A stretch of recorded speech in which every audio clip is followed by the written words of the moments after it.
Nữ game thủ khiến cộng đồng ngỡ ngàng vì chen một giọt một ly. Trong cộng đồng đấu trường chân lý, những streamer từng hé lộ không ít content hài hước khi giành chiến thắng trong game, như thua một giọt thì chống đẩy X cái, thắng một giọt thì đứng lên ngồi xuống y lần. Mục đích là để rèn luyện bản thân cũng như tạo ra nội dung thu hút người xem. Bất ngờ là mới đây, video một nữ kỳ thủ đã cosplay Gragas và uống một ly nước ma thuật mỗi khi thắng một giọt. Dựa trên video, có thể thấy cô nàng này đang chơi ở mùa 13 với đội hình tiên tri. Dẫu vậy, thời điểm hiện tại cô nàng mới nhận được nhiều sự quan tâm khi video được lan truyền rộng rãi trên mạng xã hội.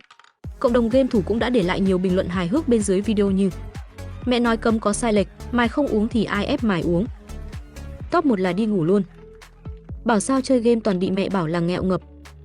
Chuỗi thắng mà 100 HP thì chắc chắn là gục. Tìm vợ yêu thế này ở đâu? Trên này T không say được, không phải vì là tiên tiểu mà tại toàn top 8.